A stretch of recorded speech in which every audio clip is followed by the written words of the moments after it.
방금 소개받은 복내치유센터의 이박형 목사입니다. 저는 전라남도 보성군 복내면 천봉산 골짜기에 위치해 있는 복내 전인치유선교센터를 16년 전에 설립을 해서 지금까지 사역을 감당을 해오고 있습니다.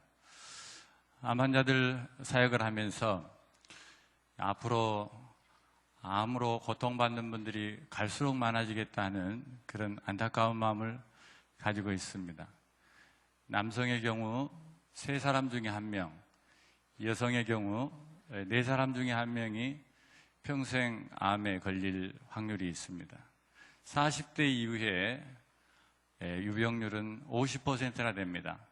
부부 중에 1사람은 암에 걸린다고 보시면 됩니다. 수십 년째 암은 사망 원인 제1위의 질병으로 지금 손꼽히고 있습니다.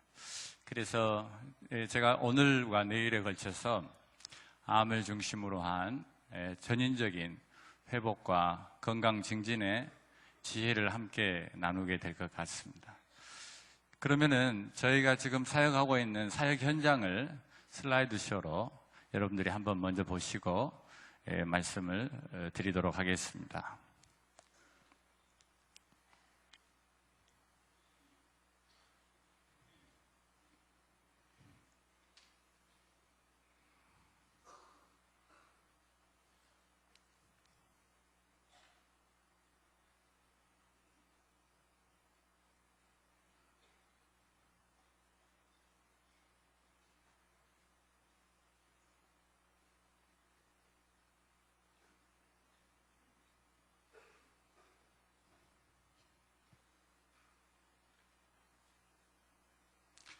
네, 제가 있는 곳이 산골짜기 깊은 곳이라 그런지 슬라이드쇼도 상당히 늦게 나오고 있습니다.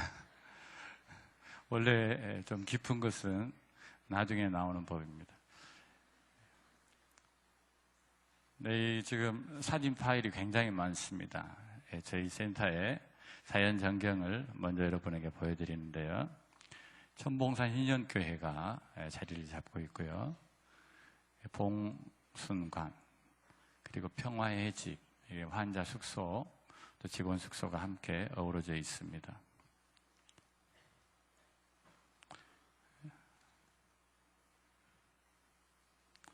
네, 사랑으로 암을 이기는 사람들, 가장 중요한 게 사랑이라고 하는 주제죠. 그리고 처음 창조의 상태로 온전케 되는 것이 전인치유다. 창조의 문제.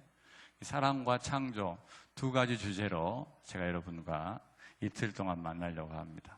국민일보의 역경의 열매에 연재되었던 그런 간증과 사역의 내용입니다. 그리고 전인치유 사역에 대해서 사람도 살리고 교회도 살리는 전인치유 목회 이야기를 홍성사에서 발간을 했습니다. 이제 환자들을 위한 암 재활 소식지를 정기적으로 내고 있습니다. CTS 기독교 TV에 내가 매일이 기쁘게 올 초에 출연해서 간증을 하였습니다. 1995년 4월 5일입니다. 개척 예배를 드리는데 이런 아주 산골짜기, 험한 산골짜기입니다. 올라가는 길이 이런 좀 길도, 전기도, 전화도, 수도도 일절 없는 이런 곳입니다. 비가 좀 많이 오면은 이런 급류가 형성이 돼가지고요. 애들이 이런 길을 다니면서 한바처럼면 죽을 뻔한 그런 고비들도 넘기면서 개척을 했습니다. IMF 때 미국에서 20만 불이 성금이 답지를 해가지고 환자를 위한 숙소를 현대식으로 짓게 되었습니다. 그리고 이어서 이제 환자들이 함께 예배하고 교육하고 또 실내 운동할 수 있는 조그마한 예배당을 봉헌했습니다. 이 예배당 봉헌할 때 얼마나 울었는지 모릅니다. 그리고 여기 평화의 집은 아주 환자들을 위해서는 전국에서 손꼽힐 정도의 최고의 시설로 짓게 됐습니다. 황토, 방토, 숯, 천일염, 그래서 원적외선과 음이온이 충분하게 환자에게 도움이 될 수 있도록 설계가 되어 있습니다. 최근 들어서는 이제 사방댐 공사까지 이렇게 마무리해서 환경이 많이 좋아졌습니다. 복내 사계입니다. 봄에는 이렇게 아름다운 꽃이 피고, 또 여름에는 이렇게 울창한 편백나무와 소나무 그리고 대나무가 어우러져 있는 그런 전국 최고의 청정지역이라고 보시면 되겠습니다. 지금이 가을인데요. 지금 가을은 참 고즈넉한 그런 모습의 풍경이 어디를 대서 사진을 찍어도 작품이 될 정도로 멋있는 그런 풍광이 펼쳐져 있습니다. 겨울에 이렇게 내리는 눈들이 우리를 또 참 시인이 되게 만들 정도로 아름다운 이런 또 풍경도 있습니다. 오래간만에 보시죠. 이런 장독대. 이런 자연 속에 조그만 십자가가 하나 세워져 있습니다. 암 환자들이 산 등성이까지 올라가서 그렇게 간절히 손을 모아서 기도하는 것입니다. 암이 바로 10명 중에 3명이 중기후에 발견한다.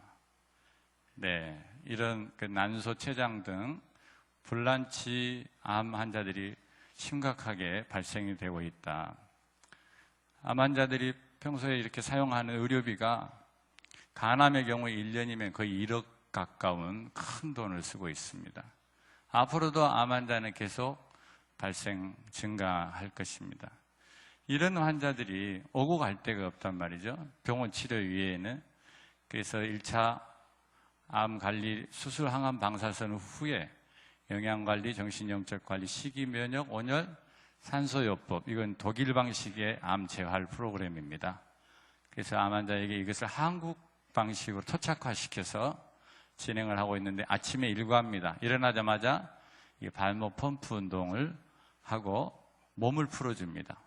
그리고 전심으로 하나님께 예배하면서 영혼의 치유를 경험을 하는 그런 영성치유 시간을 갖고 있습니다. 저희들이 한 40만 평을 활용해서 산책로를 개발을 해놔 있습니다. 그래서 짧게는 1시간에서 많게는 한 4시간 정도 매일 암 환자들이 산책을 즐겁게 하시고, 겨울에도 하시죠. 다녀와서 이런 풍욕, 몸의 독소를 배출해주는 아주 좋은 자연요법이죠. 풍욕을 하죠. 그리고 이제 반신욕을 합니다. 한쪽에서는 이런 자연식이요법을 위해서 농사 짓는 그런 사역도 하고 있습니다. 환자들도 물론 원예치료 차원에서 함께 이 사역을 하고 있죠. 거기에서 저희들이 직접 재배도 하고 또 외부에 협력을 맺어가지고 또 유기농 먹거리를 공급받아서 환자들에게 매 끼마다 이런 참 자연식 조리 자체도 천연으로 하고 암 환자에게 맞춤식 영양요법을 해주는 것이죠. 암 환자들이 가장 큰 고통은 식이 문제를 스스로 해결하지 못한다고 하는 겁니다. 병원에서도 선생님께서 적절한 가이드를 못 해주시고, 특히 여성들이 암 투병 중일 때 자기가 자기를 위해서 이런 음식들을 만든다는 것은 거의 불가능합니다. 그리고 비용도 굉장히 많이 듭니다. 유기농을 개인적으로 한다 치면은 굉장히 큰 비용이 드는데, 우리가 함께 직접 농사도 짓고 그렇게 하기 때문에 저렴하게 이제 환자들이 이용하실 수 있는 것이 되죠. 이런 콩 요리도 대두탕수, 또 다양한 콩 요리를 저희들이 많이 이용하고 있는데, 이런 것을 그동안 이제 저희들 나름대로 개발을 해서 환자들에게 제공도 하고 교육도 시키고, 또 병원에서 오면 연수도 저희들이 지금 시키고 있는 그런 상황입니다. 좀 식사 안 하신 분들은 좀 드십시오. 맛있게 보이죠? 네, 에덴의 음식입니다. 우리가 교육하는 것을 아주 중요하게 생각합니다. 종합병원 원장님들, 또 의과대학 학장님, 또 암 전문가를 초청해가지고 정기적으로, 비정기적으로 교육과 상담하는 시간을 갖습니다. 보통 기도원을 여러분이 생각하면 좀 다르죠. 제가 앞으로 그것을 여러분에게 좀 펼쳐 드릴 건데, 기존의 암 환자를 교회에서 기도원에서 대했던 거하고는 다르죠. 이런 한방이랄지 보안 통합의료, 아로마 카이로프라틱, 또 반사요법까지 전체로 환자에게 필요한 것을 온열요법은 특히 암 환자에게 있어서 몸이 차가워져 있기 때문에 몸을 따뜻하게 만들어주는 것은 매우 중요한 일이거든요. 그래서 온열요법을 합니다. 전인건강체조는 암 환자 재활을 위해서 특수하게 고안된 체조입니다. 그래서 이 체조를 한 40분 정도 하고 나면 몸이 새롭게 태어나게 됩니다. 그리고 이제 사랑의 중보기도, 밤마다 이렇게 모여가지고 이렇게 합심으로 중보기도 하는 시간을 갖습니다. 연극치료, 자기가 자기의 삶을 살지 못해 오신 분들이 대개 암을 걸리거든요. 연극을 통해서 역할놀이를 하는 거죠. 그러면 그게 잘 해소가 되죠. 음악, 미술, 이게 다 예술을 매개로 해서 그의 마음을 치료해주고 영적인 굴레를 벗어버릴 수 있도록 돕는 것은 미래의 의학이라고도 표현합니다. 선진국에서는 이 예술요법을 매우 중요하게 활용하고 있죠. 특히 이런 도회를 통하여서 자기 작품을 만든다는 것은 죽음을 앞두고 있는 이 암 환자들이 굉장히 소중하게 생각하는 그런 프로그램입니다. 이걸 만들어서 가족들에게 또 선물로도 주고요. 운동만 또 전문으로 연수하는 그런 시간이 있어요. 자, 춘명상 치료. 이것은 이제 몸과 마음을 함께 치료하는 아주 좋은 치료 방식인데, 컬러 테라피, 색깔 자체가 치료에 큰 그 효과가 있단 말이죠. 저희들은 TV가 안 되고 핸드폰이 안 되는 곳이에요. 그래서 일주일에 한 번씩 딱 영화를 보여주는 것이 유일한 낙입니다. 그래서 이 영화를 보여드리고 또 소망의 밤, 사랑의 사귐을 깊이 할 수 있도록 이런 그 프로그램을 함께 경험을 하고 있습니다. 이분들이 암 환자라는 생각이 별로 안 들 겁니다. 방금 춤췄던 분들이 전부 말기 암 환자에 해당되는 분들인데요. 전문가들 위해서 이런 전인치유 포럼을 1년 동안 준비해서 연초에 합니다. 보안 통합 의료의 미래. 김태식 박사님은 암 환자의 많은 사례가 있는 분이죠. 정신신체의학의 기적. 이분은 하버드 대학에서 공부하신 분인데요. 새로운 대안으로서의 전인치유 의학, 생태 건축은 어떻게 해야 될 것인가. 많은 현대인들의 질병이 해독과 관련이 되어 있습니다. 해독을 어떻게 할 것인가. 이분은 생식 박사님이시죠. 김수경 박사님. 이분은 분석화학을 전공하신 분인데 현대의 먹거리가 얼마나 부실한 것인가 이런 것을 다 분석을 하는 거죠. 암 환자의 심상요법, 또 암 환자의 영성관리, 또 가족관리 이런 것을 이제 전문가들을 위한 포럼을 엽니다. 환자들도 물론 참석. 이분은 국립암센터에 이 분야의 연구 책임자입니다. 그래서 의사와 보안통합의학, 목회자, 간호사 이렇게 전체 생명 회복을 위하여서 관심 있는 전문가들이 겸손한 마음으로 함께 모여서 같이 공부하는 거예요. 자기 강의하고 그냥 가버리는 게 아니라 3박 4일 동안 함께 공부하는 거예요. 그래서 이제 건양대학교 이런 대학에서는 이것을 공식 심포지움 주제로 삼고, 지난주에는 이런 국제학술대회에 공식 저희 센터가 발표할 수 있는 기회를 주셔서 또 발표를 할 수 있게 됐습니다. 최근에는 국립암센터에서 암 재활에 있어서 아주 좋은 모델이라 해가지고 암 환자들 직접 인터뷰하고 저희 의료위원회하고 심층 면담을 했었습니다. 저희들이 현대의학과도 함께 하고 있기 때문에 전남대 암센터하고 공식 협약을 맺고 암 환자들을 후송을 하고 또 거기에서도 환자를 보내서 함께 교류를 하고 있습니다. 네, 광주기독병원하고는 오래전에 저희들이 협력을 맺었습니다. 그래서 암 환자들을 위해서 우리가 어떻게 하면 최선의 서비스를 할 수 있을까? 연구를 해보니까 독일 쪽이 가장 앞서 있다는 것을 알게 됐습니다. 자연의학과 이런 통합적인 그런 시스템이 이미 구비가 되어 있어요. 그래서 독일을 가봤더니 이런 좋은 자연 환경에 아름다운 이런 자매님이 또 이렇게 미술 치료를 또 하시고 이런 호텔과 같은 시설을 잘 운영을 하는데 굉장히 많습니다. 독일, 스위스 뭐 이런 데 아주 산재해 있습니다.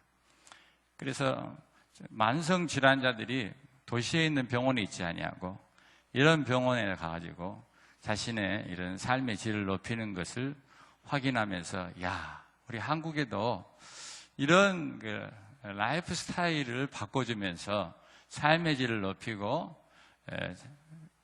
통합적인 이러한 접근을 하는 것이 꼭 필요하겠다 하는 마음의 큰 그 참 소망을 가지고 오게 됐습니다. 저희들이 기도하고 있는 내용입니다.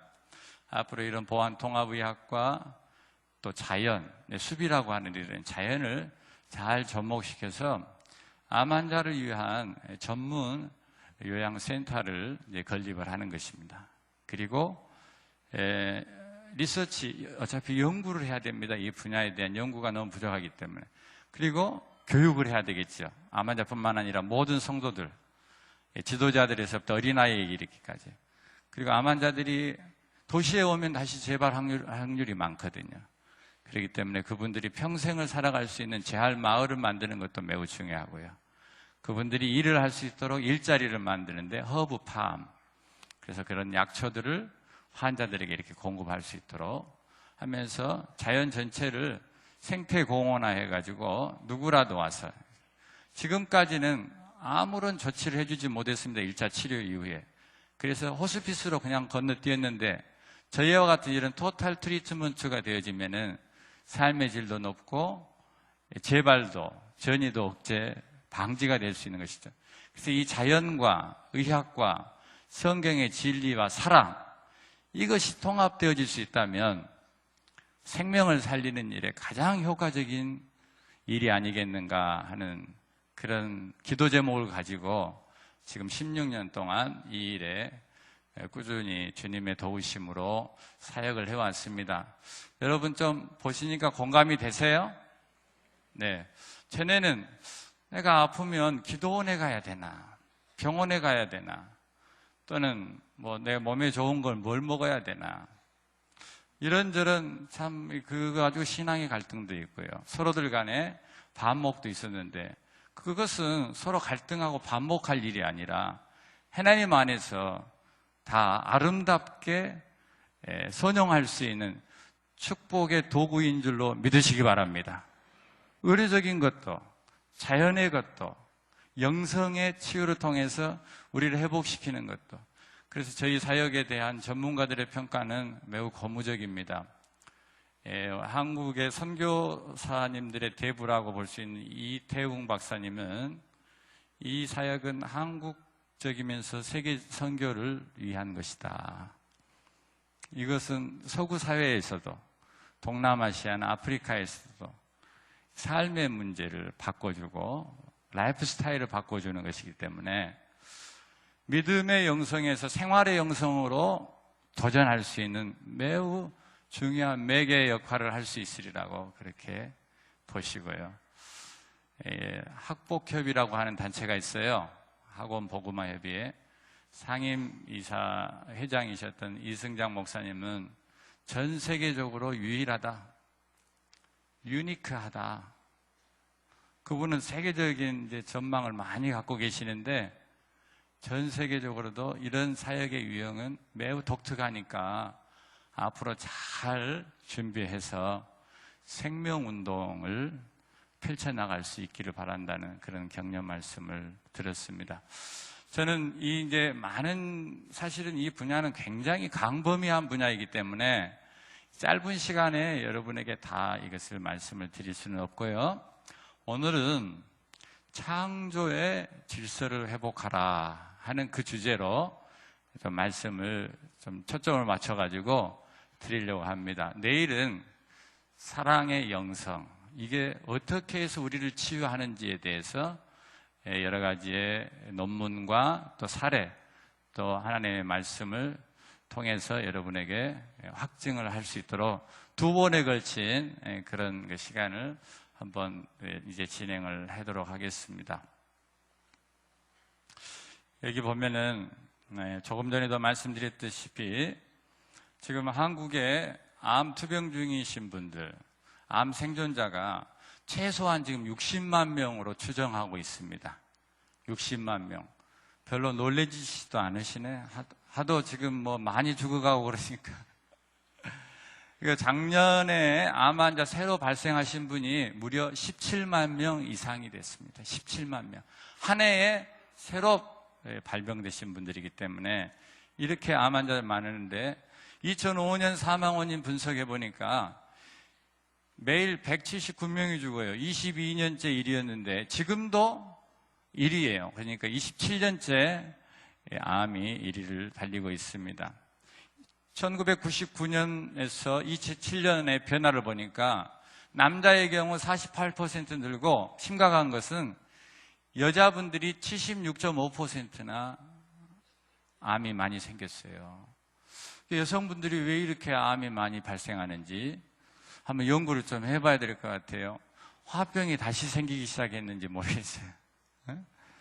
자, 여기 보면 평균 수명까지 생존 시 암 발생 확률은요, 2007년 통계인데요. 남자의 경우 3명 중에 1명이에요. 여성의 경우 4명 중에 1명이고요. 평균 10명 중에 3명으로 이렇게 나와 있습니다. 특히 요즘에는 조기 진단이 이루어지고 있잖아요. 그래서 또 치료 방법도 많이 발전이 되고, 그래서 암 생존자가 많이 늘어나는 거예요. 그리고 또 재발이 돼서 암 치료 중인 진행형 암 환자가 또 있어요. 그래서 이분들의 관심은 어떻게 하면 내가 전이가 안 될까? 재발이 안 될 수 있을까? 그뿐만 아니라 가족들이 모두가 다 염려하겠죠. 이게 국립암센터의 자료인데요. 앞으로 암 환자의 재활과 완화의료는 호스피스를 말합니다. 이 분야를 강화하지 않으면 안 되겠다고 하는 아주 중요한 그 정책적인 방향을 갖고 있어요. Diffusion of Hospice Philosophy. 이것은 호스피스의 철학이 확대되고 있다. 그런 뜻입니다. 전에는 죽기 전에 3개월에 해당되는 분들에게 편안히 잘 가시라고, 예수 믿고 천당 잘 가세요, 이런 도움을 드리는 것을 최선으로 했습니다. 그런데 암 환자는 발병되는 그 순간부터 죽음을 생각합니다. 그리고 암 투병하는 과정이 너무 힘들기 때문에 마치 지옥과도 같은 그 고통을 겪거든요. 그래서 여기에 보면 여러분 눈으로 보이실지 모르지만 눈들이 보이잖아요. 보입니까? 눈이 보입니까? 희미하게 이 안에 보면은 제 컴퓨터에는 보이는데 큰 화면에는 안 보여요. 눈이 보이는데 초기 때부터 자세하게 들여다봐서 그분들의 필요를 포괄적이고 통합적으로 채워주지 않으면 안 되겠다 하는 것이 미국 내에서도 아주 중요한 것이, 어쨌든 암 환자들은 이렇게 많아지는, 암 환자뿐만 아니잖아요. 고혈압, 당뇨, 전부 생활습관병, 도시 문명병으로 인하여서 전체가 지금 고통 중에 있습니다. 여기에 앉아 계신 분들 중에서도 거의 대부분이 성인병 하나, 2개 정도는 다 갖고 계십니다. 이렇다면은 현재의 수술과 약물 의존의 방식으로는 한계다. 환자는 계속 늘어가고 사망률은 급증하고 있다는 거예요. 그러면 어떻게 해야 될 것인가? 아주 중요한 이야기죠. 병의 원인을 규명을 해야 되는데, 병의 근원은 뭐예요? 유전자의 변이 현상이에요. 유전자의 변이 현상. 생명의 가장 근원의 정보를 다 품고 있는 것이 유전자지 않습니까? 그 유전자의 단백질이 변이 되었을 때에 나타나는 현상이 질병이라는 것으로 나타나요. 모든 질병을 다 그렇게 이야기할 수 있어요. 그렇기 때문에 지금의 현대의학적인 방법은 대증요법이에요. 근원을 고쳐줘서 안에서 스스로 그것을 이겨낼 수 있도록 만드는 일을 해줘야 되겠죠. 근원에 대한 규명과 대처가 필요하다는 거예요. 또 하나는 이것을 위해서는 뭐냐? 결국 대안은 창조 질서와 사랑을 회복하는 거예요. 창조 질서와 사랑. 그래서 여기에 보면은 새로운 시대적인 요청이 있어요. 이렇게 병이 들었다 하는 사람에게는 천연치료, 이것은 이제 창조 질서를 회복하자는 거거든요. 식생활, 스트레스 문제, 운동 부족을 개선할 수 있도록 돕고, 현대의료와 심리치료는 그대로 도움받고, 영성치유를 통해서 뭐의 기능이 회복되어져요? 유전자의 기능이 회복되는 거예요. 여러분들은 지금 그동안 이제 이런 아마 내용의 세미나는 거의 접하기가 쉽지는 않았을 거예요. 이 과학과 영성의 다리를 만들어가지고 새로운 지금 패러다임으로 열어가고 있는 그런 사역이기 때문에 영성과 유전자 기능 회복, 그 좀 쉽게 와닿지는 않을 거예요. 그런데 제가 좀 설명을 해드릴 거예요. 자, 보십시오. 사람의 존재를 이렇게 구별해 볼 수 있습니다. 마음과 영의 관계, 그러니까 이것을 심령의 문제죠. 심령이 문제가 생기면 영적 돌봄을 잘 해주면 됩니다. 거듭나지 못한 사람, 이건 거듭나야 되는 처방이 필요하겠죠. 두 번째, 죄 때문에 영적인 성장과 성숙이 되지 못할 경우 있습니다. 죄에 대한 진단과 죄 사함의 은총을 입도록 해야 되겠죠. 세 번째는 상처 때문에 성숙이 이루어지지 않습니다. 그래서 그것은 상처를 치유받을 수 있도록 도와주는 것이 목회적인 돌봄입니다. 그동안 교회와 기도원에서는 주로 이 사역을 해왔습니다. 심령 치유 사역 잘 해왔습니다. 좋은 장점이 많이 있습니다. 그런데 최근 들어서 의학계에서 심신상관 이론에 입각한 많은 논문들을 쏟아내주고 있습니다. 몸이 병이 든 사람에게 여러 가지 정신질환이 수반되더라. 또 정신적인 질병이 있는 사람이 몸의 질병이 또 뒤따라오더라. 이것은 단지 영적으로 풀어서 될 것은 아니고 심신의학적인 관점에서 진단하고 그것을 접근을 해줘야 되죠. 아울러서 정신과 사회의 이 문제를 동시에 살펴야 되죠. 개인으로 존재하지 않는다는 거죠. 사회적 존재라는 거죠. 적게는 가족, 또는 종교적으로는 교회, 또는 더 넓게는 지역사회, 우리가 기도했듯이 이 민족, 더 넓게는 이 세계가 하나의 생명체라는 것에 대한 인식을 하는 거죠. 예. 가이아 이론이라는 이야기를 들어보셨습니까? 가이아 이론. 전 지구가 하나의 생명체로 엮여져 있다고 강조하는 이론입니다. 그래서 한쪽에서 이렇게 온난화가 일어나면 그것을 식히기 위해서 허리케인이 형성이 되어서 그것에 의해서 환경의 역습을 또 인간이 받는 것이죠. 이게 이 지구가 하나의 생명체이기 때문에 이제 가능한 것이죠. 그리고 이 사회는 환경을 포함하는 거죠. 예. 지금 21세기의 문제는 생태와 환경의 문제입니다.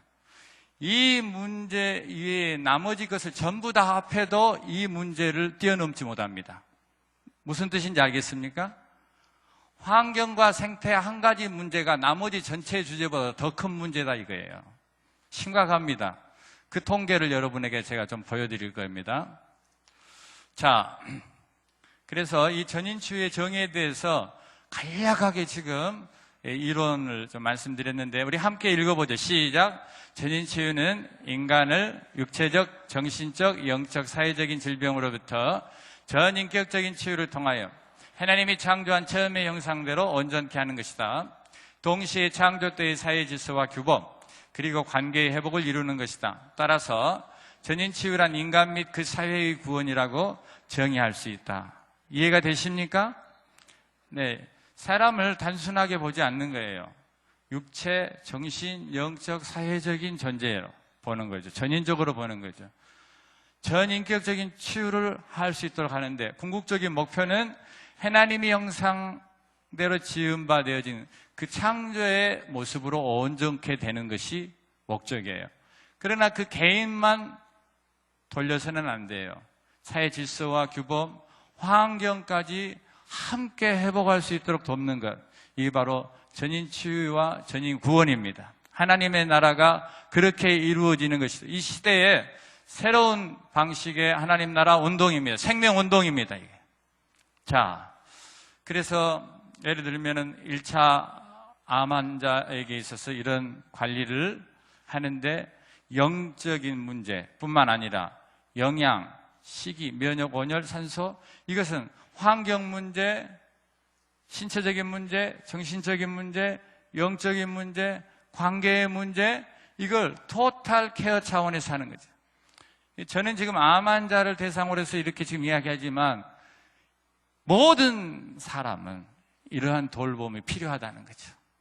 암 환자는 가장 약하기 때문에 특별히 그분들은 더 집중적으로 우리에게 도움을 받아야 될 뿐이지, 모든 사람들도 역시 이와 같은 도움이 필요하는데, 자연 속의 생물은 병들지 않는데 인간에게 왜 병이 늘어만 가는가? 동물도 인간이 사육하면 병이 들어요. 자연에 순종하면 건강하고 자연에 역행하면 건강을 잃어요. 지금의 많은 질병들이 자연을 떠나서 생긴 병이에요. 자연을 떠나서. 그래서 우리들이 동물들을 데려다가 개인적으로 기르면은 그 동물들이 사람이 앓는 똑같은 병을 알아요.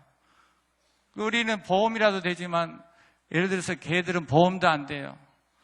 그래서 굉장히 그 경제적인 부담도 많다고 그러잖아요. 네. 그래서 정말 우리 사람의 이 문화, 사람의 습관이 결국은 자신뿐만 아니라 창조 질서를 붕괴시키는 그런 좋지 못한 영향을 미치고 있는 거예요. 최근 들어서 벌들이, 특히 한봉이 전부 죽었다는 이야기 들어보셨습니까? 제가 살고 있는 전라남도에서는 99%의 한봉이 죽었습니다. 유충에 바이러스가 들어가지고 전부 죽어버렸습니다. 한봉하는 사람의 손해보는 것으로 그치지 않습니다. 벌이 촉매가 되어가지고 다 이 생명의 작업들이 이렇게 오고 가는데, 벌이 죽어버리면 아인슈타인은 말하기를 40, 50년 뒤에는 생태계가 무너진다, 그렇게 이야기를 합니다. 이건 엄청난 충격이었습니다. 저 개인으로는. 생태계의 비극은 먼 이야기가 아니고 이런 방식으로 이미 지금 우리에게 찾아와 있다는 생각을 하게 되죠. 왜 그렇게 됐습니까? 가치관이 지금 아주 병들어 있습니다. 이기주의, 자기밖에 모른다는 거죠. 예를 들면 간단한 겁니다. 이 서울에 아파트 많죠? 사무실 많죠? 여름에 더우니까 다 뭐라고 그러죠? 에어컨을 틉니다. 에어컨 안에 있는, 그러니까 사무실 안에 있는 사람은 시원하죠? 밖에 모든 공기 말할 수가 없습니다. 이게 현대 사회를 그대로 잘 말해주고 있습니다. 나만 시원하면 된다는 겁니다. 다른 사람, 다른 환경 별로 생각하지 않습니다. 그런데다가 물질을 숭상하는 배금주의가 얼마나 지금 만연해 있습니까? 물질이 왜 필요합니까? 즐기기 위해서, 향락주의. 그리고 그것을 뒷받침해 주는 게 과학기술 만능주의입니다. 가치관이 하나님보다 바로 이런 것들에 지금 사실 노예로 묶여 있어가지고 결국은 환경이 오염되어지는데, 대기, 토양, 수질이 오염되어지고 음식물이 오염이 돼요. 당연히 그것을 먹는 우리 사람의 몸과 마음은 극히 약해질 수밖에 없어요. 서울의 지하철입니다. 1호선, 2호선, 7호선, KTX, 고속버스. 여러분들 보이시죠? 이게 지금 기준치보다도 적어도 2~3배에서 10배까지 이런 참 좋지 않는 공기와 환경 속에서 우리가 지나고 있어요. 저는 청정지역에서 살다가 이 서울에 한 번씩 올라오면은 숨을 쉬기가 어렵습니다. 제 딸이 지금 월드컵 그 상암동 그 경기장 있는 데서 삽니다. 그래서 제가 여기 오기 위해서 전철을 타고 이동을 하는데 거의 1시간 가까이 걸리더라고요. 그 지하철 밑으로 내려가는 그 전철 안에 타가지고 이동하는데 숨 쉬기가 참 힘들다 하는 생각을 했습니다. 그런데 서울 사람들은 정말 대단한 것 같아요. 아무런 문제가 없어요. 그리고 열심히 여기에다 무언가를 꽂고 막 하는데 앞에 7사람 앉아있는데 4사람이 그걸 해요. 그거에 뭔지는 모르겠어요, 나는. 여러분들은 아시죠?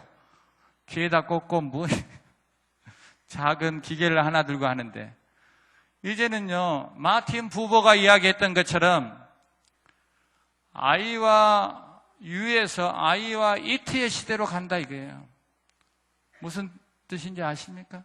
나와 너의 인격적인 사귐이 없어요. 이제 나와 이 기계예요. 기계가 더 편한 거예요. 어렸을 때 엄마의 젖을 물려주는 게 아니라 젖병을 대신 집어주는 거에서부터 그건 시작됐습니다. 이 이트잖아요. 사물이잖아요. 가슴과 가슴이 이렇게 만나는 그런 게 없어요. 전부 다 기계요, 전부 디지털 문화 속에서 그렇게 인간이 황폐해지고 삭막해져요. 네. 자, 여기 서울뿐이겠습니까? 부산의 공장 지역의 주민 중금속 오염 심각하다 이게. 서울 충남 최악이다. 빗물 산성화 때문에.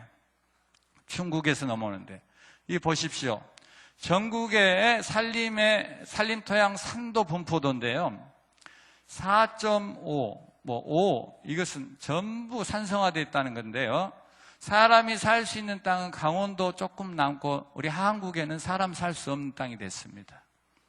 산성화된다는 게 뭐 별거냐? 여러분 그렇게 생각하면 정말 안 됩니다. 산성화되면은 낙엽이 부식이 안 돼서요. 미생물이 자라지 못하니까 그 미생물 통하에서 결국 영양이 다시 공급돼서 그 생명체는 유지가 되는, 그 식물이 자라줘야 우리가 숨을 쉴 수가 있거든요. 대한민국의 환경 오염 진행 속도는 세계에서 손꼽힐만 합니다. 이런 환경에서 우리가 지금 생활하고 있어요. 여천에는 제가 가까우니까 교육 때문에 가끔 갑니다. 가는데 여천에 화학공업단지가 있습니다. 지나가면서 코를 들 수가 없습니다. 옆에 나무가 전부 죽어 있습니다.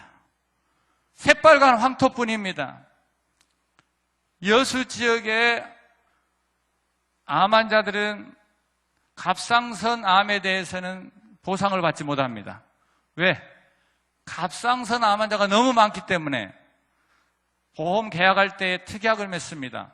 이 지역의 암 환자, 이 지역 내에서 갑상선 암에 걸리면 보상을 안 해줍니다. 그렇게 특약을 맺습니다. 얼마나 암 환자가 많으면 그런 것을 하겠습니까? 심각한 거죠. 여수에서 박람회가 열립니다. 그 주제가 뭔지 아십니까? 숨 쉬는 바다, 살아있는 연안, 뭐 이런 것입니다. 그런데 이 여천의 이 석유 공업단지 때문에 여수 앞바다가 전부 죽어 있습니다. 그것을 어떻게 증명할 수 있느냐? 전에 이 근해를 중심으로 해서 고기를 잡는 배가 있습니다. 안강망 어선이라고 그러죠? 220척이나 있었습니다. 지금은 몇 척이 있는지 아십니까? 한 척도 없습니다. 통일교가 여기에다가 땅을 많이 사두고 호텔을 짓고 리조트 짓는다 해서 목사님들이 데모를 하고 그렇습니다. 그래서 저는 그렇게 말합니다. 목사님들 세미나 할 때. 목사님들 통일교 거기다 지으라 하세요. 운선명이 죽으면 당신들 것 되니까 그런 지으라 하고 바다 살리는 일을 당신들이 그렇게 데모를 해야 된다고. 삶의 생존 기반 자체가 전부 없어지는 거예요. 석유 문명이 얼마나 가겠어요? 앞으로 길어봐야 30년에서 50년입니다. 미래를 예측해야 되는 거 아니에요? 그게 예언자적인 삶을 사는 거 아니에요? 교회가 그렇게 해야 되는 거 아니에요? 그런데 그런 것에 대한 안목은 없어요. 당장에 교회에 부흥하고 성도들 많이 모이면 그게 좋다 이거예요. 그런데 환경은 다 죽어가고 있고 삶의 터전은 전부 흩어질 수밖에 없는 그런 가운데 미래의 교회가 어떻게 되겠는지 한번 생각을 해보시라고요. 자, 이것은 우리나라뿐만 아니라 공기오염이 아시아 전체를 지금 죽이고 있어요. 그리고 세계적으로도 역시 마찬가지예요. 바이러스가 전 세계적인 지금 공습을 하고 있는 그런 현실이에요. 이러한 독소들, 이것이 바로 저와 여러분의 현대를 살고 있는 사람들의 누구에게나 지금 들어가 있습니다. 이 미라는 기원전 1553년, 그러니까 지금으로부터 약 3500년 전의 미라인데 몸속에 있는 독소 분석을 했더니 하나도 없어요. 그런데 최근 들어서 영국 성인 여성의 사체를 독소 분석했더니 900가지나 나왔어요. 900가지나.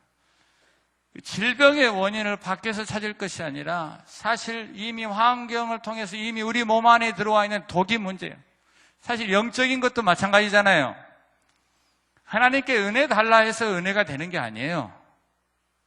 뭐 하면 돼요? 여러분 안에 죄를 회개하면 돼요. 그게 영적인 독이거든요. 저는 여러분에게 오늘 첫째 시간에 이런 환경과 생태 그리고 우리 라이프 스타일에 대해서 회개하라고 지금 촉구하는 거예요. 뭐 여러 가지에 대해서 여러분에게 지식을 정보를 전달하는 데 목적이 있지 않아요. 이거 우리가 회개하지 않으면 우리는 다 죽는다는 거예요. 회개하지 않으면 진정한 생명으로 나아갈 수 없다는 거예요. 자, 여기에 이제 대동맥협착증 환자의 뇌혈관인데요. 심각하죠. 이걸 잘 병원에서는 잘 몰라요.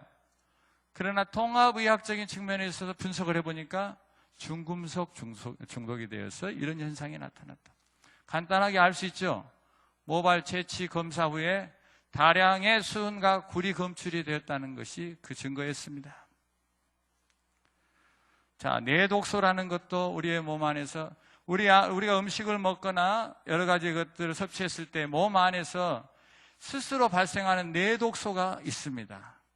이 뇌독소 그리고 외부에서부터 오는 이런 환경의 오염, 아침부터 여러분 보십시오.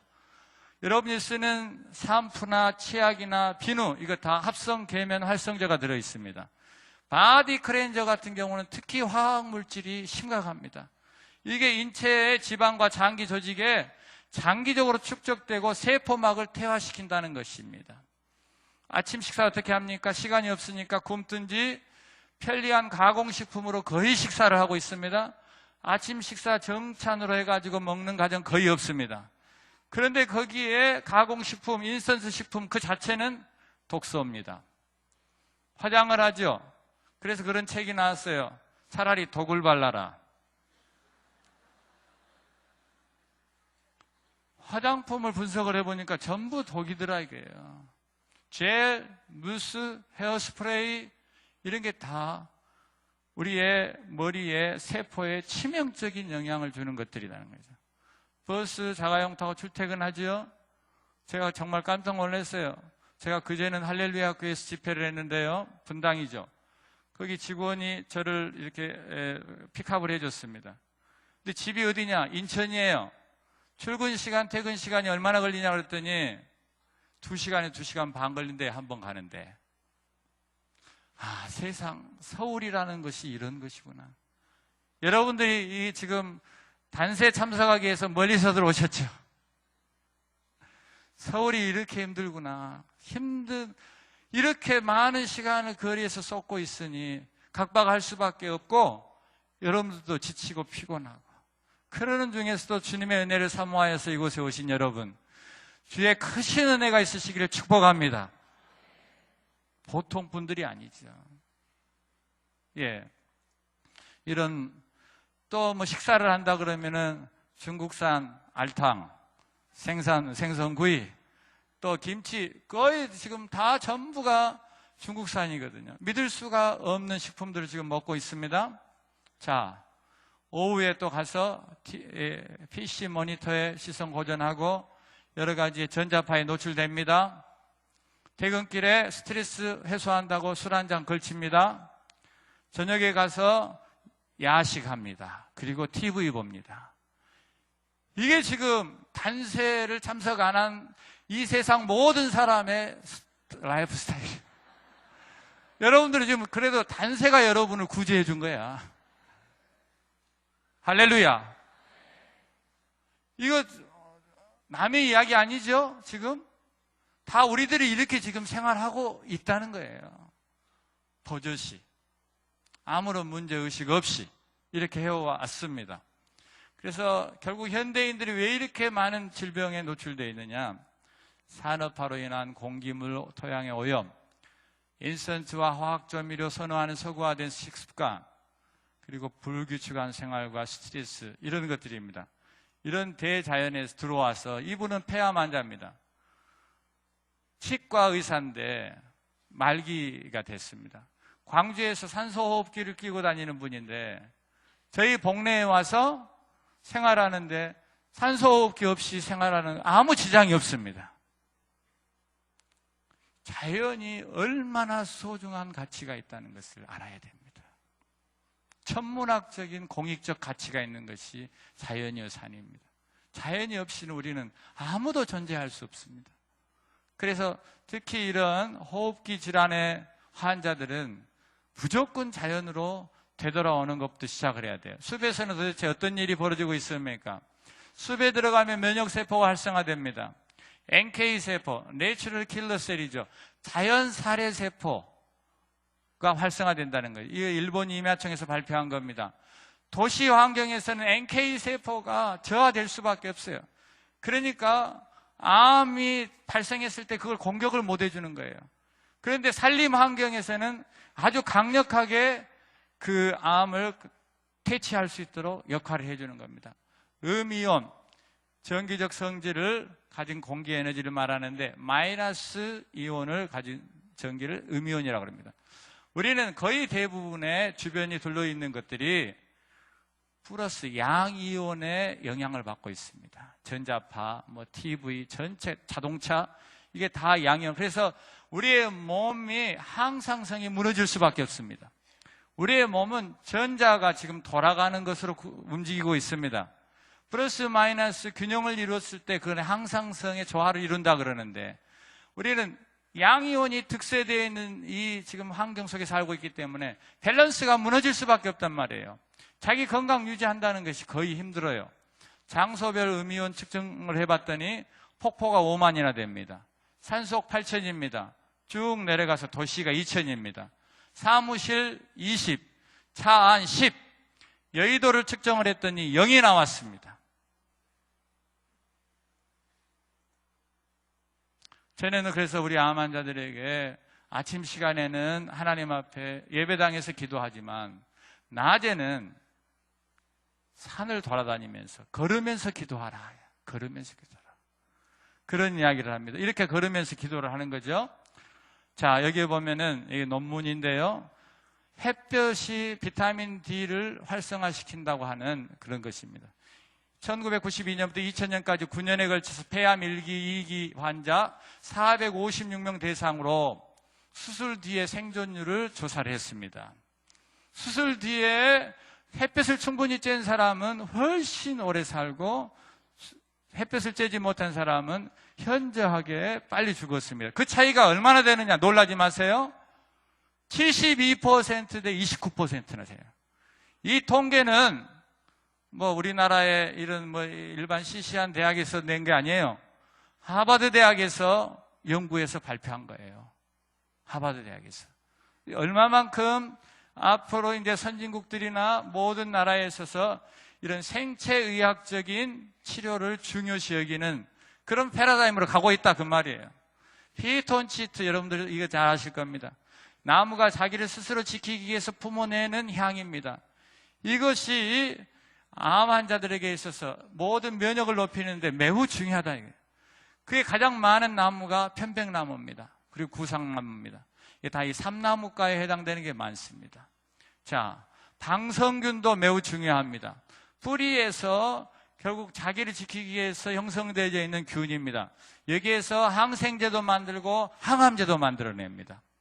근데 이것을 인위적으로 만든 것은 부작용이 있지만 자연의 것을 내 몸에 그대로 바르거나 함께 하면은 내 몸 안에서 동일한 순기능적인 역할을 한단 말이죠. 이렇게 피톤치드나 방성균이나 음이온이나 햇볕의 효과를 통하여서 암을 이겨냈다. KBS 생로병사 2009년 6월 11일 날 특집으로 다뤘습니다. 이와 같은 이 세 사람을 모델로 해가지고 이 사람은 3개월, 6개월밖에 살 수 없었던 사람들인데 숲에 들어가서 자기 몸과 마음을 비우고 자연생활을 했더니 기적과 같이 회복되었더라. 그 사람들은 기적이라고 말할 수 있을지 몰라도 저는 기적이라고 생각하지 않죠. 하나님이 우리에게 이 말씀뿐만 아니라 창조의 책도 동일하게 주신 것입니다. 창조의 질서대로 우리가 순종하고 그것에 피조물로서 겸손하게 순종할 수 있다면 그 방법을 통해서도 하나님께서 동일하게 생명의 기적을 일으켜 주시는 것입니다. 하나님의 특별한 은총이 있다 하더라도 자연 은총을 무시하지 않습니다. 특별한 은총과 자연의 은총은 수레바퀴에 양바퀴처럼 함께 갈 때에 우리의 생명과 건강을 증진해 줄 수 있는 것이거든요. 자, 우리 복내 지금 모습인데 이런 대자연 속에서 보셨다시피 이런 몸의 독소를 제거하는 거죠. 몸과 마음의 독소를 제거하는 것이 매우 중요해요. 그리고 운동을 적어도 하루에 30분 이상 5일 정도는 하셔야 됩니다. 여러분들 최근 통계를 보니까 5년 전보다도 지금 우리 한국 사람들이 운동을 현저하게 안 하고 있다는 통계가 나왔습니다.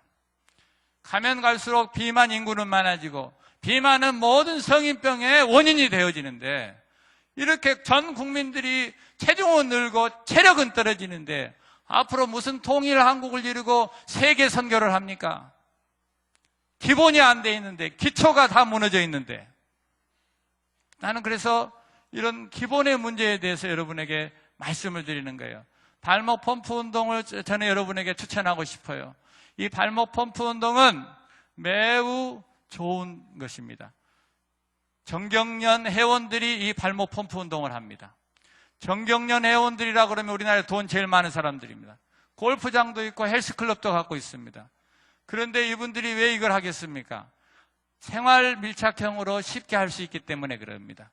그래서 이 발목 펌프 운동을 하면 심혈관이 강화되면서 혈행을 활성화시켜주기 때문에 웬만한 병들이 다 떨어져 나가버린다. 부자들도 이 일을 하는데 여러분들은 가난한 사람들이 왜 이런 거 안 해요? 꼭 뭐 이런 운동하라 그러면은 런닝머신 하나 꼭 한 달 뒤에 가보면 분명한 것이 빨래 걸어져 있는 거예요. 그렇잖아요. 발목 펌프 운동들 하세요. 이게 효과가 굉장히 큰 것입니다. 하루에 20분 정도만 하시면은 많은 성인병들을 퇴치할 수 있어요. 따라서 하세요. 걸으면 살고 누우면 죽는다. 사람이 편하기로 하자면은 뛰는 것보다 걷는 것보다 뭐죠? 앉는 것. 강사는 이렇게 서 있고 여러분 앉아 있잖아요. 앉는 것도 힘들면 어떻게 해야 돼요? 누워요. 눕는 것도 힘들면은 이제 가셔야죠. 제가 가끔 세미나 나가는데 2층으로 올라가는데 발을 내딛었는데요, 계단이 움직이더라고요. 깜짝 놀랐어요. 그거 뭐예요? 전 놈이 깜짝 놀란 거예요. 이게 계단이 움직이니까. 2층밖에 안 되는데 에스컬레이터야. 강사 죽으라는 말이지. 저는 지하철 할 때 에스컬레이터 안 타죠. 항상 계단을 오르락내려요. 운동이 부족하니까 기에 닿는 대로 운동하는 거예요. 할렐루야. 걸으면 살고 누우면 죽어요. 제가 이런 것을 왜 강조하느냐면 저희 치유센터에 권사님들이 오세요. 권사님들 오셔서 저에게 목사님 머리 좀 눌러주소 그래요. 무슨 뜻인지 알겠어요? 무슨 뜻이에요? 머리 좀 눌러주소. 안수기도 해주란 말이죠. 그래 제가 그러죠. 권사님 머리가 돼지 머리요? 아직도 감이 안 왔어? 돼지 머리를 눌러서 먹잖아요. 자기를 돼지 머리 취급하면 안 돼요. 자신의 질병이 들 수밖에 없었던 삶의 내용을 진단해야 돼요. 영적으로 벗어난 거 있으면 돌아와야 돼요. 그리고 회개에 합당한 라이프 스타일을 바꿔야 돼요. 그러면서 기도도 받아야지. 머리만 눌러달라 하면 됩니까? 그건 샤머니즘이지. 샤머니즘. 나는 그런 것을 좀 한국 교회가 새롭게 지금 받아들여야 된다. 그래서 이걸 지금 아주 우리는 매우 중요하게, 이 겨울에도 지금 해요. 하루에 1시간에서, 최소한 1시간에서 많이 하는 사람 4시간이에요. 여러분들은 하루에 15분, 20분도 안 걸어요. 거의 차 타고 다니지. 그렇게 해서 어떻게 앞으로 세계적인 일을 하겠어요? 아니, 기도 제목은 거창하시더만. 아니, 그 사명 감당하려면은 걸으시기 바랍니다. 주차 요원들 이렇게 고생시키지 마세요. 가까운 데는 전부 걸어서 오세요. 이게 기회라고 생각하고 걸으시라고 말해요. 걸으시라고. 30분 왕복 걸을 수 있는 거리면요, 얼마나 좋아요. 새벽 예배 때 걸어서 와서 예배 드리고 갈 때 걸어서 가면 하루 운동량 되잖아요. 할렐루야. 주차 요원들 고생시키지 마세요.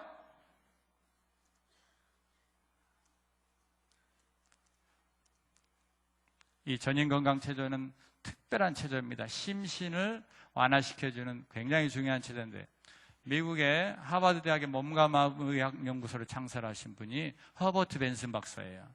그분이 우리의 몸이 치료가 되려면 이완이 잘 돼야 된다는 거예요. 이완. 근데 우리 너무 긴장하고 살잖아요.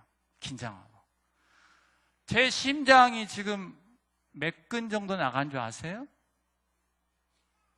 2근하고 2근이니까 몇 근이에요? 4근이에요. 긴장하는 거죠. 아, 오륜교회 하나님의 특별히 함께 하시는 교회인데 내가 가서 하루도 아니고 이틀이나 하는데 이걸 잘 좀 섬겨야 될 텐데 2근 그래가지고 여기 올라오기 전에는 2근 반, 3근 반 내 몸에 암이 좀 생겼을 거예요. 근데 그걸 풀어주는 거예요. 가끔 이렇게 우스갯소리 하면서. 근데 몸도 마음도 이렇게 함께 풀어줌과 동시에 자연수를 마셔요. 하루에 2000cc. 얼마요? 2000cc면 상당히 많은 거예요. 닌게루병 2개인데요. 이런 컵으로 해서 8잔에서 10잔이나 됩니다. 그죠? 2000cc니까. 이렇게 많이 물을 드시는 분 거의 없어요. 그렇기 때문에 우리의 몸의 70%나 되는 물이 오염이 되는 거예요. 오염이 되면 세포 핵내에 DNA가 손상되어지고 회복될 수 있는 메커니즘이 현저하게 떨어지는 거예요. 그래서 날마다 물을 마셔야 될 10가지 있는데 여러분 시간이 없기 때문에 제가 말씀드린 책을 꼭 읽어보시기 바라요. 벤맨 갤리지가 쓴 물치료의 핵심이다.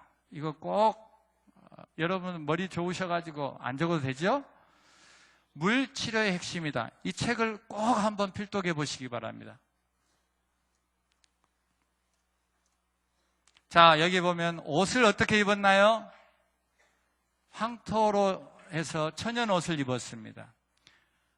피부에 직접 닿는 것의 대부분이 거의 지금 화학 섬유를 입고 있습니다. 그렇기 때문에 피부에 독소가 들어가고 피부를 통해서 몸에 있는 독소가 배출이 안 됩니다. 여러분. 특히 여름에 자매님들 배꼽티를 입고 다니는데 그거 참 무서운 일입니다. 배꼽티는 원래 이 배꼽은 따뜻하게 해야 됩니다. 그런데 웬 그런 유행이 불었는지 교회까지 그걸 그렇게 입고 오니까 장로님이 자매님에게 교회는 이런 좀 복장 안 했으면 좋겠다고 그러니까 그 자매님은 오히려 당당하게 배꼽을 보이면서 하나님은 중심을 보시잖아요 그랬대.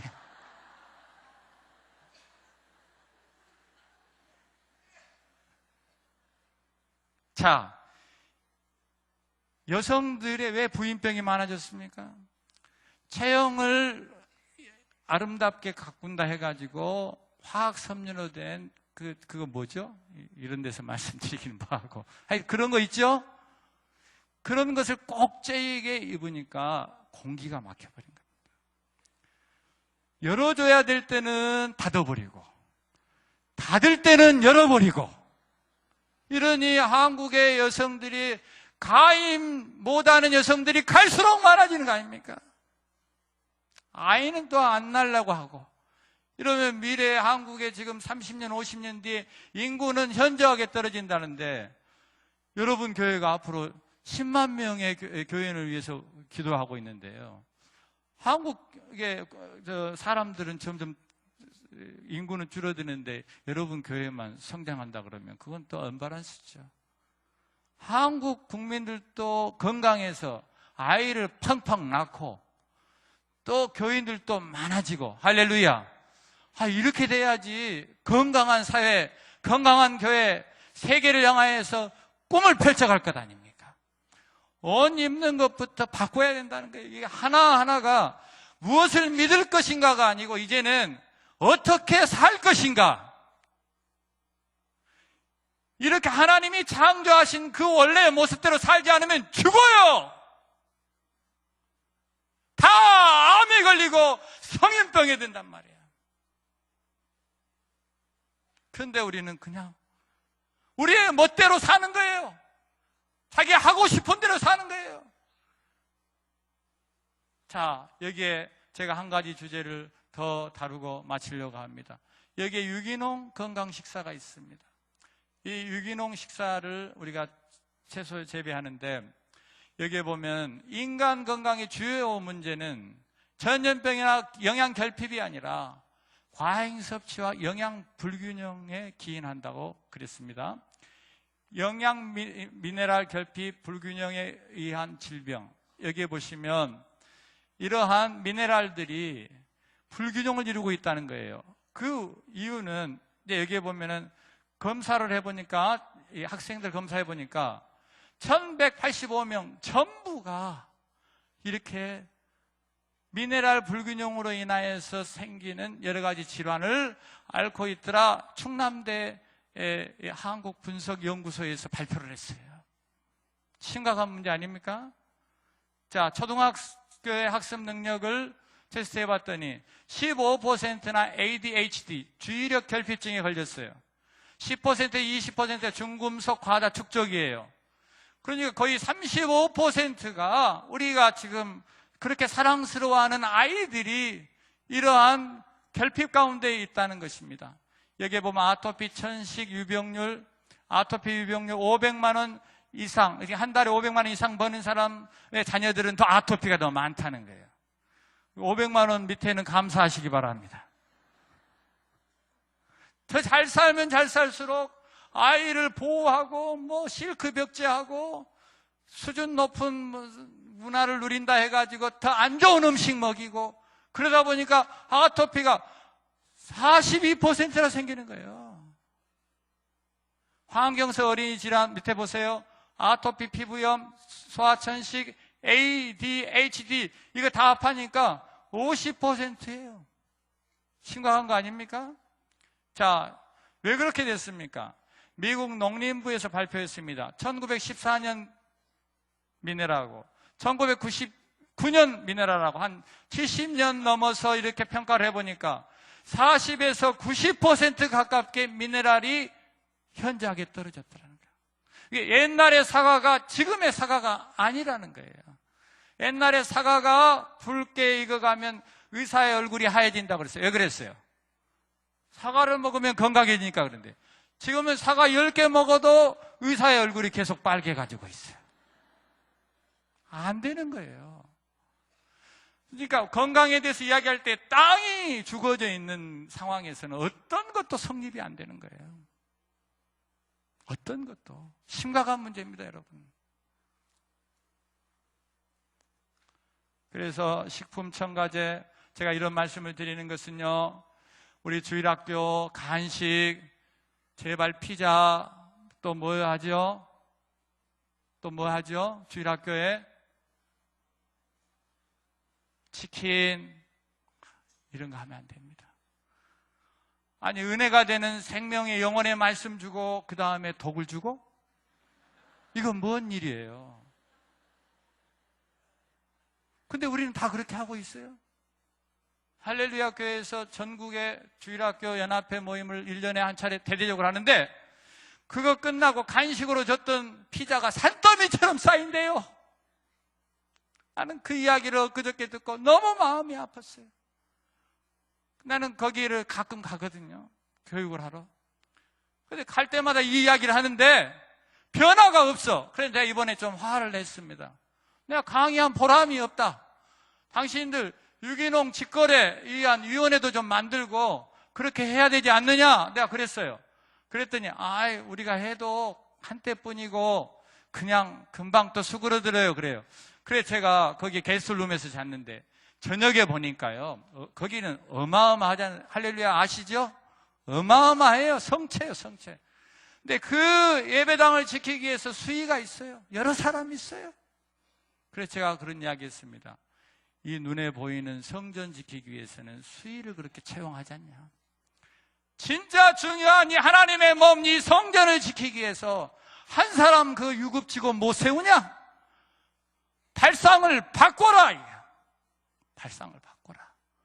한 사람 직원 세우면 충분히 하고도 남을 수 있는 일을, 이것에 대한 가치를 두지 않기 때문에 눈에 보이는 건물은 수십 명씩 들여서 직원들이 관리하고 청소하고 수위를 두고 하지만은 사람의 생명을 살리는 이 먹거리에 대해서는 이렇게 소극적으로 대처를 하느냐. 나는 하나님이 슬퍼하리라고 본다. 혹시 예수님이 다시 한번 이 시대에 오신다면 이 성전을 헐라! 그렇게 말씀하실 수도 있습니다. 진정한 생명의 본질이 무엇인지 깨어있지 않으면은 하나님께서 그렇게 가슴 아파하신다는 말씀입니다. 여러분의 생명만큼 더 소중한 게 어디 있습니까? 여러분? 그런데 많은 경우에 생명보다 더 많은 것들을, 다른 것들을 추구하면서 그렇게 살아간다는 것이죠. 자, 이제 결론의 말씀을 드리려고 합니다. 여기 보면 광우병 역시 창조 질서를 무너뜨린 것입니다. 우리의 가치관이 상실되었습니다. 회개해야 됩니다. 환경을 이렇게 오염시키는, 우리 인간이 가는 곳마다 환경이 다 오염됐습니다. 사실은 이건 불편한 진실이죠. 엘고가 이야기했던 것처럼 불편한 진실이지만 말씀을 전하는 저도 사실은 이런 이야기하는 것은 불편합니다. 저도 많은 간증이 있습니다. 울면서 기도할 수 있는 많은 소재가 있습니다. 그러나 여기에는 다른 강사님들이 많이 오셔서 그런 일은 하실 수 있으리라고 보고 저는 이 말을 전해야 되겠다는 성령의 부담을 가지고 지금 이 자리에 서 있는 것입니다.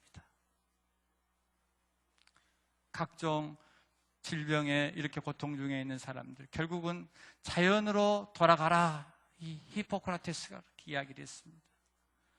성경이 이미 그런 것을 강조하고 있고, 과학에서도 우리의 몸이 휴먼 DNA 리페어진, 스스로 회복하는 능력의 유전자가 있다. 휴먼 DNA 리페어진, 스스로 수리한다. 미국에서 이것을 똑같은 시기에 영국에서도 발견했는데 take care gene이라고 붙였어요. 사랑으로 돌보는 유전자다. 사랑으로 돌보는 유전자다. 그래서 이런 우리 몸 안에서 이러한 유전자가 활성화되어지면 꼬여있는 유전자가 풀어진다 그 말이에요. 꼬여지면은 이게 암이 되는데, 꼬인 유전자도 풀어지는데 어떻게 해서 이 자생력 유전자가 나가느냐? 토포아이솜라제 같은 물질이 언제 쏟아지느냐? 하나님의 말씀대로 순종하면 쏟아지는 겁니다. 불순종하면은 이 물질들이 차단되는 겁니다. 그래서 우리는 병에 들 수밖에 없습니다. 그래서 우리가 영성을 통하여서 유전자의 기능을 회복한다고 하는 것의 첫 번째 주제에 가는 겁니다. 창조의 질서에 순종하는 것이 영성의 첫 번째 출발입니다. 우리는 이제까지 사도행전의 성령의 충만함만 생각했는데 앞으로는 창세기까지 거슬러 올라간 하나님의 온전함, 홀리니스의 셀버레이션, 전인적인 구원을 향한 이제 축복을 누릴 수 있어야 된다는 거예요. 아무쪼록 여러분들이 오늘 이 밤에 함께 기도하실 때 이와 같은 기도의 제목을 가지시고 주님 앞에 우리를 어디서부터 돌이켜야 될 것인가?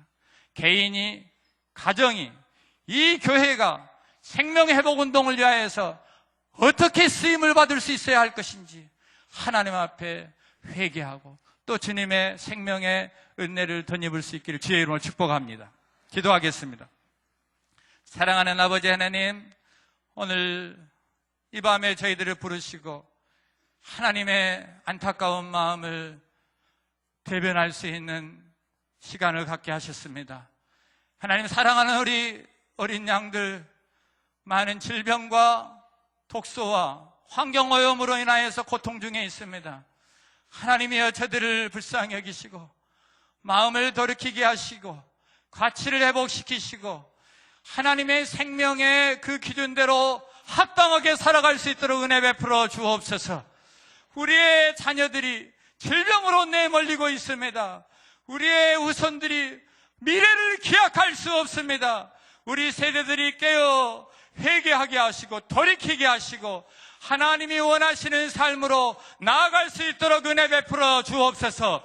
흐트러져 버린 이 생명의 질서 다시 한번 회복할 수 있도록 우리의 영혼을 새롭게 해 주시옵소서. 주님의 은혜와 사랑을 감사드리고 예수님 이름으로 기도하옵나이다. 아멘.